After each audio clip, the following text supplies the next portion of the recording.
Hi guys, welcome back to ಅಮ್ಮನ ಕಾಯ್ತಿತ್ತು YouTube channel. So ಇವತ್ತು ನಮ್ಮ ಚಾನಲ್ನ ಫಸ್ಟ್ ವ್ಲಾಗ್ ಆಗಿರೋದ್ರಿಂದ ಸಮಥಿಂಗ್ ಸ್ವೀಟ್ ಇರಲೇಬೇಕಲ್ವಾ. ಸೊ ಅದಕ್ಕೆ ನಾವು ಇವತ್ತು ಮಾಡೋಣ ಗೋಧಿ ಹಲ್ವಾ. ಸೊ ಈಸಿಯಾಗಿ ಟೇಸ್ಟಿಯಾಗಿ ಹೇಗೆ ಮಾಡೋದು ಅಂತ ನೋಡೋಣ ಬನ್ನಿ. ಗೋಧಿ ಹಲ್ವಾ ಮಾಡೋಕ್ಕೆ ಬೇಕಾಗಿರೋ ಪದಾರ್ಥಗಳು: 1/4 ಚಮಚ ಏಲಕ್ಕಿ ಪೌಡರ್, ಅರ್ಧ ಕಪ್ ತುಪ್ಪ, ಅರ್ಧ ಕಪ್ ಗೋಧಿ ಹಿಟ್ಟು, 1/4 ಕಪ್ ರವೆ, 3/4 ಕಪ್ ಸಕ್ಕರೆ ಹಾಗೂ ಬೇಕಾದಷ್ಟು ದ್ರಾಕ್ಷಿ, ಗೋಡಂಬಿ ಹಾಗೂ ಬಾದಾಮಿ. ಪ್ಯಾನ್ನ ಹೀಟ್ ಆಗೋಕ್ಕೆ ಅಂತ ಇಟ್ಟಿದ್ವಿ. ಹೀಟ್ ಆದಮೇಲೆ ಅದಕ್ಕೆ ಅರ್ಧ ಕಪ್ ತುಪ್ಪ ಹಾಕ್ಕೊಳ್ಳೋಣ.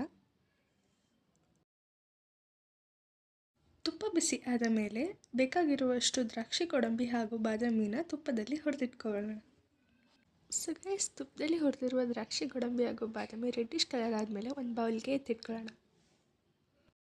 ಇವಾಗ 1/4 ಕಪ್ ರವೆ ಹಾಕ್ಕೊಂಡು ತುಪ್ಪದ ಜೊತೆ ಹುರಿಯೋಣ. ತುಪ್ಪದ ಜೊತೆ ರವೆನ ಹುರ್ಕೊಂಡು ಆದಮೇಲೆ ಅರ್ಧ ಕಪ್ ಗೋಧಿ ಹಿಟ್ಟು ಹಾಕ್ಕೊಂಡು ಕೆಂಪಗಾಗೋ ತನಕ ಹುರ್ಕೊಳ್ಳೋಣ. ಇವಾಗ ನೀವು ನೋಡ್ತಿರ್ಬೋದು ಎಷ್ಟು ಕಲರ್ ಚೇಂಜ್ ಆಗಿದೆ ಅಂತ. ಈ ಥರ ಕಲರ್ ಚೇಂಜ್ ಆಗೋ ತನಕ ಚೆನ್ನಾಗಿ ಹುರ್ಕೋಬೇಕು. ಹುರ್ಕೊಂಡು ಆದಮೇಲೆ ಇದಕ್ಕೆ 2.5 ಕಪ್ ಕುದಿತಿರುವ ನೀರನ್ನು ಹಾಕ್ಕೊಂಡು ಚೆನ್ನಾಗಿ ಮಿಕ್ಸ್ ಮಾಡ್ಕೊಳ್ಳೋಣ. ಚೆನ್ನಾಗಿ ಮಿಕ್ಸ್ ಮಾಡ್ಕೊಂಡು ಆದಮೇಲೆ 3/4 ಕಪ್ ಸಕ್ಕರೆ ಹಾಕ್ಕೊಂಡು 1/4 ಚಮಚ ಏಲಕ್ಕಿ ಪೌಡರ್ ಹಾಕ್ಬಿಟ್ಟು ಮಿಕ್ಸ್ ಮಾಡ್ಕೊಳ್ಳೋಣ.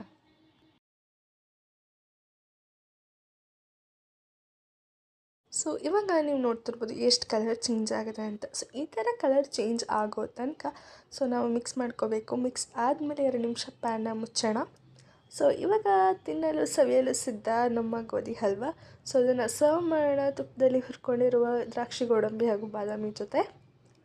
ಸೊ ಇದೇ ಥರ ಸೂಪರ್ ಆ್ಯಂಡ್ ಈಸಿ ರೆಸಿಪಿಗಳಿಗೆ ಕಾಯ್ತಾ ಇರಿ ಅಂತ ಹೇಳ್ತಾ ಈ ವ್ಲಾಗ್ನ ಇಲ್ಲಿಗೆ ಮುಗಿಸ್ತಿದ್ದೀನಿ. ಸೊ ಲೈಕ್ ಮಾಡಿ, ಶೇರ್ ಮಾಡಿ ಹಾಗೂ ಕಮೆಂಟ್ ಮಾಡಿ ಹಾಗೂ ಮರಿದೇನೆ ಸಬ್ಸ್ಕ್ರೈಬ್ ಮಾಡಿ ಹಾಗೂ ಬೆಲ್ ಐಕನ್ನ ಪ್ರೆಸ್ ಮಾಡಿ ಅಂತ ಹೇಳ್ತಾ ಎಲ್ಲರಿಗೂ ಟಾಟಾ, ಬಾಯ್, ಸಿ ಯು.